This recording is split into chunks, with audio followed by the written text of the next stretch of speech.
Hello students, সামনেই তোমাদের মাধ্যমিক পরীক্ষা। আর আমি ম্যাথল্যাবের পক্ষ থেকে জিৎ স্যার তোমাদের জন্য নিয়ে এসেছি জিওগ্রাফির কিছু লাস্ট মিনিট সাজেশন। চলো ভিডিও স্টার্ট করা যাক। প্রথমেই আসছি হিমবাহের ক্ষয়কার্যের ফলে গঠিত 3টে ভূমিরূপ। এর মধ্যে তোমরা করি বা সার্ক, ঝুলন্ত উপত্যকা, পিরামিড চূড়া বা রসেমতানে, ফিয়ার্ড, এগুলো তোমরা করতে পারো। এর পরের ইম্পর্টেন্ট প্রশ্ন হচ্ছে শুষ্ক অঞ্চলে বায়ু ও জলধারার মিলিত কার্যের ফলে সৃষ্ট 3টে ভূমিরূপ। এটাও খুব ইম্পর্টেন্ট। এর মধ্যে তোমরা করতে পারো ওয়াদি, পেডিমেন্ট, বাজাদা আর প্লায়া। এর পরের ইম্পর্টেন্ট প্রশ্ন হচ্ছে হিমবাহ ও জলধারার সঞ্চয় কার্যের ফলে সৃষ্ট ভূমিরূপ। এখানে তোমরা করতে পারো বহির্ধৌত সমভূমি, ট্রামলিন, কেম, এস্কার, এগুলো। এরপরের গুরুত্বপূর্ণ প্রশ্ন হচ্ছে বায়ুর ক্ষয়কার্যের ফলে গঠিত 3টি ভূমিরূপ। এর মধ্যে তোমরা করতে পারো Gaur, yardang, inselberg, zeugen, pediment, এগুলো। এরপরের গুরুত্বপূর্ণ প্রশ্ন হচ্ছে বায়ুর সঞ্চয় কার্যের ফলে গঠিত 3টি ভূমিরূপ।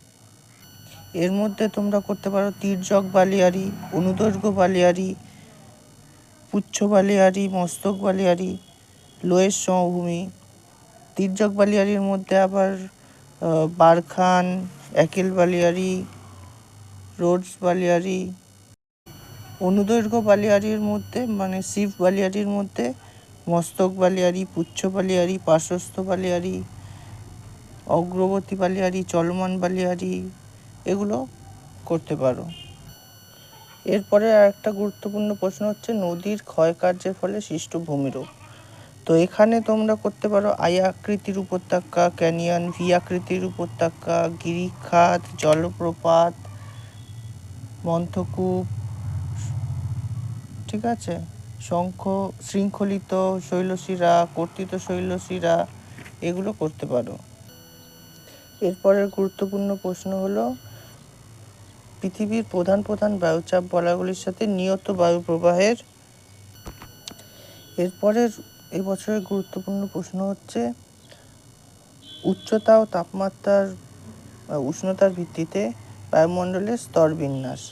তো এইটাতে তোমরা বায়ুমণ্ডলের স্তর বিন্যাসে 6টা ভাগ করতে পারো: troposphere, stratosphere, mesosphere, thermosphere, exosphere, magnetosphere, এইভাবে ভাগ করে করে লিখতে পারো। এখানে কোনো কোনো কোয়েশ্চেনে যে কোনো 2টো স্তরের নিয়ে আলোচনা করো, এরকম কোয়েশ্চেন আসে। এরপরের গুরুত্বপূর্ণ প্রশ্ন হচ্ছে মৌসুমি বায়ুর সাথে জেট বায়ুর এরপরের গুরুত্বপূর্ণ প্রশ্ন হচ্ছে নিয়ত বায়ু প্রবাহগুলির উৎপত্তি ও গতিপথ চিত্রসহ বর্ণনা। এখানে তোমরা করতে পারো নিয়ত বায়ুকে 3 ভাগে ভাগ করা যায়: আয়ন বায়ু, পশ্চিমা বায়ু, মেরু বায়ু।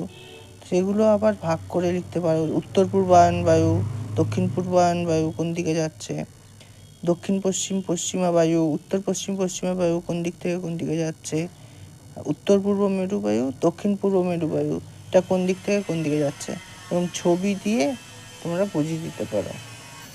এরপরের গুরুত্বপূর্ণ প্রশ্ন হচ্ছে নিরক্ষীয় নিম্নচাপ বলয় ও মেরুবৃত্তি উচ্চচাপ বলয় সৃষ্টির কারণ। এরপরের গুরুত্বপূর্ণ প্রশ্ন হচ্ছে ক্রান্তীয় মৌসুমি জলবায়ু অঞ্চলের অবস্থান আর প্রধান বৈশিষ্ট্য। অবস্থান বললে তোমরা এশিয়ার কিছু দেশ যেমন ভারত, বাংলাদেশ, মায়ানমার, পাকিস্তান ইত্যাদি বলবে। আফ্রিকার কিছু দেশ মোজাম্বিক, ইথিওপিয়া, সোমালিয়া, অস্ট্রেলিয়ার কিছুটা উত্তর অংশ আর উত্তর আমেরিকার কিছু অংশ সেটা বলবে। আর জলবায়ুর বৈশিষ্ট্য বলতে গেলে জলবায়ুর 4টে ঋতু দেখা যায়, যেমন গ্রীষ্ম, বর্ষা, শরৎ, শীত। এখানে গ্রীষ্মকালে তাপমাত্রা বেশি হয়, বার্ষিক উষ্ণতা মানে প্রায় 2 থেকে 11 ডিগ্রি সেলসিয়াস এরকম থাকে, এইসবই বলতে পারো। শীতকালে এখানে বৃষ্টি হয় না, শীতে দু এক জায়গায় ঘূর্ণাবর্তজনিত বৃষ্টি হতে পারে, এইসবই বলতে পারো। এরপরের গুরুত্বপূর্ণ প্রশ্ন হচ্ছে চিত্রের সাহায্যে ভূপৃষ্ঠের বায়ুচাপ বলয়গুলির অবস্থান ও তাদের উৎপত্তির কারণ। তা আগেই বলেছি যে ছবি দিয়ে নিরক্ষীয় নিম্নচাপ বলয়, কর্কটীয় উচ্চচাপ বলয়, মকরীয় উচ্চচাপ বলয়, মেরুবৃত্তীয় সব মানে সুমেরুবৃত্ত নিম্নচাপ বলয়, কুমেরুবৃত্ত নিম্নচাপ বলয়, এগুলো সৃষ্টির কারণ ছবি দিয়ে বুঝিয়ে দেবে। এরপরের গুরুত্বপূর্ণ প্রশ্ন হচ্ছে নিরক্ষীয় জলবায়ু অঞ্চলে পরিচলন বৃষ্টিপাত কিভাবে হয়। এরপরের গুরুত্বপূর্ণ প্রশ্ন হচ্ছে জোয়ার ভাটা সৃষ্টির কারণ। তো জোয়ার ভাটার সৃষ্টির কারণ হিসেবে তোমরা বলতে পারো চাঁদ আর সূর্যের আকর্ষণ, পৃথিবীর আবর্তনজনিত যে বল, সেইটাকেই বানিয়ে তোমাদের লিখতে হবে। এরপরের গুরুত্বপূর্ণ প্রশ্ন হচ্ছে ভরা জোয়ার ও মরা জোয়ারের উৎপত্তি ব্যাখ্যা। তোমরা বলবে মানে ভরা জোয়ার মানে ভরা কোটালের ব্যাপারটাই বলবে আর মরা কোটালের ব্যাপারটাই বলবে, ছবি দিয়ে বুঝিয়ে বলবে। এরপরের গুরুত্বপূর্ণ প্রশ্ন হচ্ছে বিষ্ণু উষ্ণায়নের কারণ ও প্রভাব লেখো আর সুন্দরবনের ওপর প্রভাব বিষ্ণু উষ্ণায়নের কারণ হিসেবে বলতে পারো অতিরিক্ত জীবাশ্ম জ্বালানির ব্যবহার, অরণ্য ধ্বংস, বেশি মিথেন গ্যাসের নির্গমন, ঠিক আছে, নাইট্রাস অক্সাইড, এগুলো কৃষি জমিতে প্রচুর নাইট্রোজেন জাতীয় সারের ব্যবহারের ফলে সিএফসি গ্যাসের নির্গমন, এগুলো কারণ হিসেবে বলতে পারো। আর প্রভাব হিসেবে বলতে পারো যে মেরু অঞ্চলে বরফের গলন, পার্বত্য অঞ্চলে হিমবাহের গলন, সমুদ্রের জলতলের উচ্চতা বৃদ্ধি, ঠিক আছে, শস্য উৎপাদনের হ্রাস বৃদ্ধি, কৃষি পদ্ধতির পরিবর্তন, আর পৃথিবীব্যাপী বিভিন্ন এল নিনো আর তার প্রভাব, এগুলোই। এই বছরের আরেকটা গুরুত্বপূর্ণ প্রশ্ন হচ্ছে বিভিন্ন প্রকার বৃষ্টিপাতের চিত্রসহ আলোচনা করো। তো বিভিন্ন প্রকার বৃষ্টিপাত বলতে পরিচলন বৃষ্টিপাত, শৈলোৎক্ষেপ বৃষ্টিপাত, ঘূর্ণাবর্তজনিত বৃষ্টিপাত, এগুলোর বিভিন্ন পদ্ধতি, এগুলোর উদাহরণ দেবে কোন জায়গায় কোন অঞ্চলে হচ্ছে। এরপরের গুরুত্বপূর্ণ প্রশ্ন হচ্ছে মানব জীবনে জোয়ার ভাটার সুফল কুফল। বড় জাহাজ নদীতে আসতে পারে, ভাটার টানে সাগরে ফিরে যেতে পারে, ঠিক আছে। অনেক জায়গায় জোয়ার ভাটার শক্তিকে কাজে লাগিয়ে বিদ্যুৎ উৎপাদন করা হয়। জোয়ারের সময় সামুদ্রিক মাছ নদীতে আসে, ঠিক আছে, এরকম কিছু পয়েন্ট বলবে। আর কুপ্রভাব হচ্ছে জোয়ারের মাধ্যমে নদীর মিষ্টির জল নোনতা হয়ে যায়, ফলে সেই নোনতা জল কৃষি, শিল্প প্রভৃতি কাজে ব্যবহার করা যায় না। নদীর জোয়ারের সময় বিভিন্ন জল পরিবহন যান যেমন নৌকো, জাহাজ প্রভৃতির ক্ষয়ক্ষতির সম্ভাবনা থাকে। জোয়ারের জলের মাধ্যমে অনেক সময় পলি পড়ে নদী গর্ভ অগভীরও হয়ে যায়। এইসব কিছু অসুবিধা বলবে। এরপর গুরুত্বপূর্ণ প্রশ্ন হচ্ছে বায়ুমণ্ডলে বায়ুর চাপের তারতম্যের কারণগুলি কী। তো বায়ুমণ্ডলের বায়ুর চাপের তারতম্যের কারণ হিসেবে বিভিন্ন উষ্ণতার প্রভাব, জলীয় বাষ্পের পরিমাণের ওপর নির্ভর করে, উচ্চতার উপর নির্ভর করে, সেগুলো পৃথিবীর আবর্তন গতির ওপর নির্ভর করে, ঠিক আছে, এরকমই কতগুলো পয়েন্ট বলবে। এরপরে আসি ভারতের প্রাকৃতিক পরিবেশের ওপর। সেখানে ইম্পর্টেন্ট প্রশ্ন হচ্ছে দৈর্ঘ্য বরাবর বা প্রস্থ বরাবর হিমালয়ের শ্রেণীবিভাগ করো, পশ্চিম হিমালয়ের ভূপ্রকৃতির বর্ণনা করো। এখানে প্রস্থ বরাবর হিমালয়ের ভাগ করতে হলে তোমাদের তেতিস হিমালয়, হিমাদ্রি হিমালয়, হিমাচল হিমালয়, শিবালিক হিমালয়, প্রত্যেকটা ভাগ করে করে লিখতে হবে। আর পশ্চিম হিমালয়ের ভূপ্রকৃতি বলতে হলে সেখানে ওই কাশ্মীর হিমালয়, হিমাচল হিমালয়, ঠিক আছে, কুমায়ুন হিমালয়, এই সমস্ত ভাগ করে করে বলতে হবে। আর পূর্ব হিমালয়ের যদি বলে তাহলে এই সিকিম, দার্জিলিং, এই হিমালয়, ভুটান হিমালয়, অরুণাচল হিমালয়, এইসব সম্বন্ধে বলতে হবে। এরপরের গুরুত্বপূর্ণ প্রশ্ন হচ্ছে ভারতের জলবায়ুর প্রধান নিয়ন্ত্রকগুলি লেখো। তো এখানে তোমরা মৌসুমি বায়ুর সম্বন্ধে কিছু বলতে পারো, যে দক্ষিণ পশ্চিম মৌসুমি বায়ু প্রভাবে কীভাবে কী হচ্ছে, উত্তর পূর্ব মৌসুমি বায়ু, দক্ষিণ পশ্চিম মৌসুমি বায়ুর আগমনকালে কী হচ্ছে, ঠিক আছে। আর অক্ষাংশগত অবস্থানের জন্য কীরকম পরিবর্তন হচ্ছে, হিমালয় বা পশ্চিমঘাট পর্বতশ্রেণীর অবস্থানের জন্য কী প্রভাব পড়ছে, ঠিক আছে। উচ্চতা, তারপর সমুদ্র থেকে দূরবর্তী স্থান অনুযায়ী, যেমন ভারতের পূর্ব দিকে একরকম, পশ্চিম দিকে, দক্ষিণ দিকে, এগুলো এক এক জায়গায় এক এক রকম হওয়ার জন্য বিভিন্ন জলবায়ু অনেক সমভাবাপন্ন হয় এক এক জায়গায়, ঠিক আছে।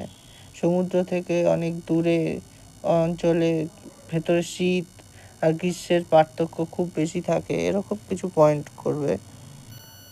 এরপরের গুরুত্বপূর্ণ প্রশ্ন হচ্ছে ভারতের জলবায়ুর ওপর মৌসুমি বায়ুর প্রভাব। তো ভারতের জলবায়ুর ওপর তো মৌসুমি বায়ুর প্রভাব হিসেবে তোমরা বলতে পারো যে এই আর্দ্র দক্ষিণ পশ্চিম মৌসুমি বায়ুর প্রভাব ব্যাপারে বলতে পারো। আর শুষ্ক শীতল যে উত্তর পূর্ব মৌসুমি বায়ু, সেই ব্যাপারে বলতে পারো, ঠিক আছে। দক্ষিণ পশ্চিম মৌসুমি বায়ুর আগমন প্রত্যাগমনে কি হয়, মৌসুমি বায়ু অনুসারে কীভাবে ঋতু পরিবর্তন হচ্ছে, সেটা বলতে পারো।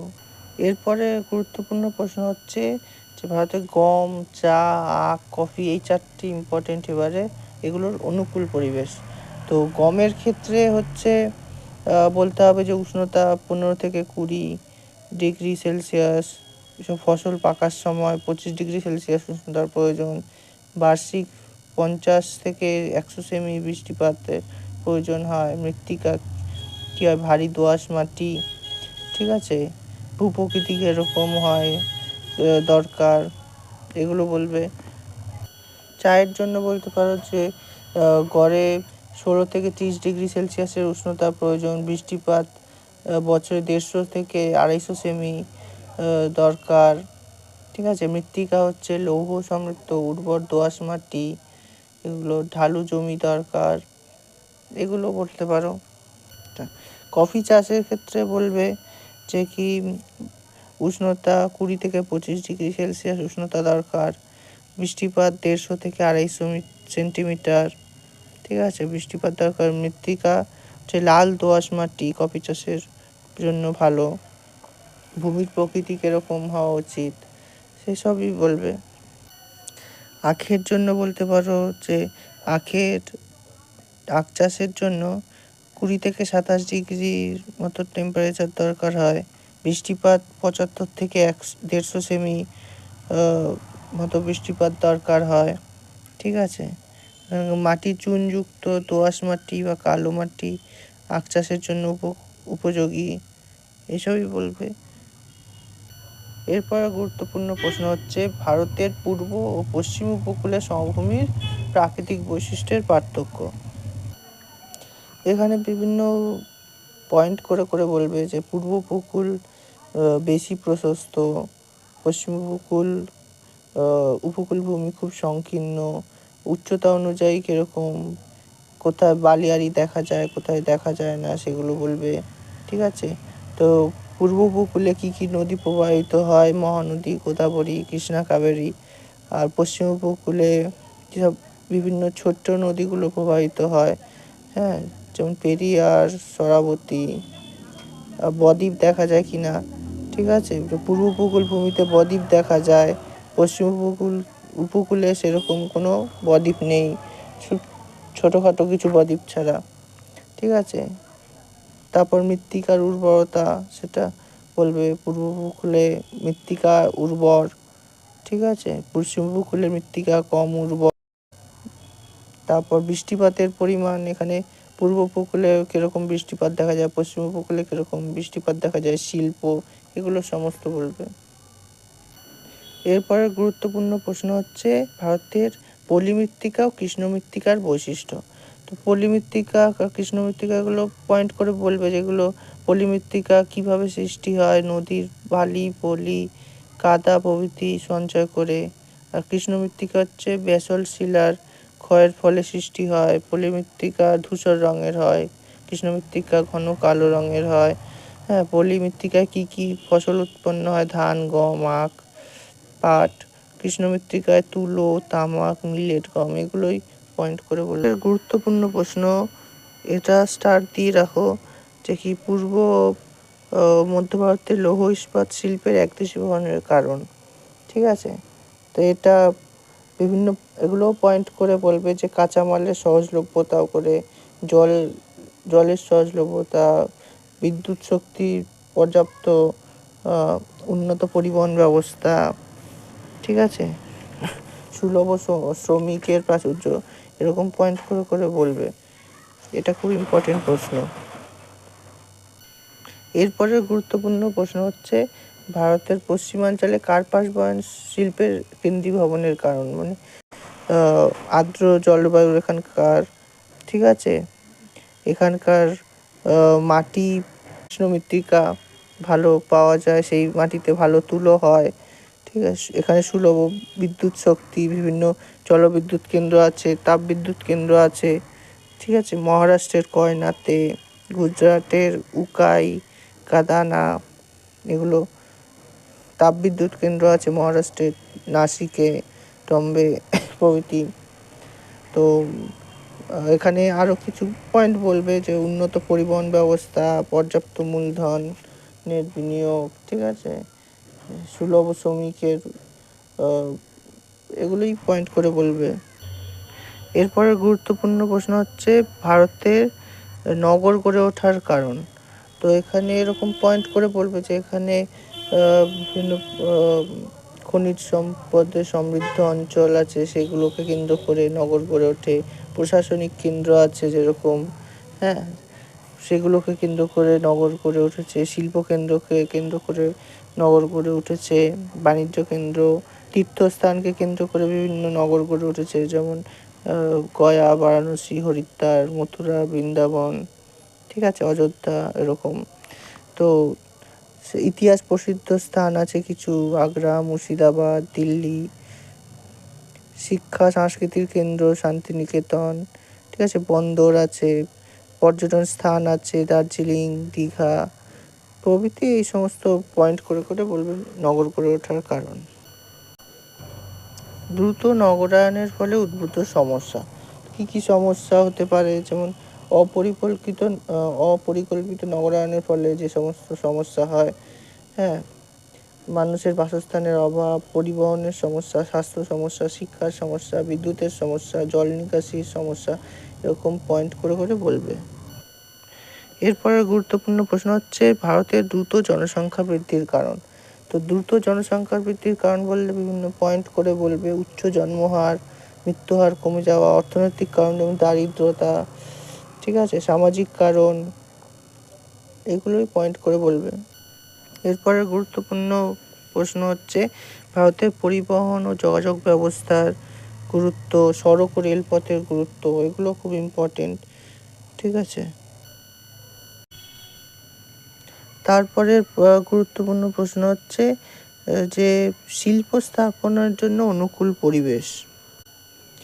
এরপরে গুরুত্বপূর্ণ প্রশ্ন হচ্ছে শিল্প স্থাপনের জন্য কাঁচামাল পাওয়া দরকার, জল পাওয়া দরকার, বিদ্যুৎ পাওয়া দরকার, সেগুলো পয়েন্ট করে বলবে। কৃত্রিম কারণের মধ্যে যে পরিবহন, শ্রমিক, বাজার সেরকম পাওয়া দরকার, মূলধন সেরকম পাওয়া দরকার, এগুলো পয়েন্ট করে বলবে। এরপরের গুরুত্বপূর্ণ প্রশ্ন হচ্ছে ভারতের লৌহ ইস্পাত শিল্পের প্রধান সমস্যা। এরপরের গুরুত্বপূর্ণ প্রশ্ন হচ্ছে যে ভারতের লৌহ ইস্পাত শিল্পের প্রধান সমস্যা। তো লৌহ ইস্পাত শিল্পের সমস্যা বলতে হবে যে উন্নত মানের কোক কয়লার অভাব, মূলধনের অভাব। ঠিক আছে, প্রয়োজনীয় যন্ত্রাংশের অভাব, জমি সংক্রান্ত সমস্যা, দক্ষ শ্রমিকের অভাব, পরিবহনগত সমস্যা, এরকম কিছু সমস্যার কথা বলে দেবে। ঠিক আছে, আপনি পয়েন্ট করে বলবেন। তারপরের গুরুত্বপূর্ণ হচ্ছে, ঠিক আছে, এটা উত্তর আর দক্ষিণ ভারতের নদ নদীর পার্থক্য, এটা করে করে বলবে। এবার তারপরের প্রশ্ন হচ্ছে ভারতের কৃষি সমস্যা সমাধান। এটা একটা মেন প্রশ্ন। এটা হচ্ছে কৃষির সমস্যা বলতে হলে যে বলতে হবে হেক্টর প্রতি ফসল উৎপাদন কম হয়, ঠিক আছে, কৃষি জমির পরিমাণ কম, ভূমিক্ষয়ের ব্যাপারটা বলতে হবে, কৃষি শিক্ষার অভাব সেটার একটা ব্যাপার বলতে হবে, ত্রুটিপূর্ণ জমি বন্টন ব্যবস্থা বা মহাজন শ্রেণী নির্ভর বিনিয়োগ, এরকম কিছু পয়েন্ট করে করে বলতে হবে। তো এই গেল তোমার মাধ্যমিকের 2024-এর জিওগ্রাফির কিছু ইম্পর্টেন্ট সাজেশান। ভিডিওটি ভালো লাগলে অবশ্যই লাইক করো, আর এরকম আরও ভিডিও পেতে মাধ্যমিকের আগে চ্যানেলটা সাবস্ক্রাইব করে নাও।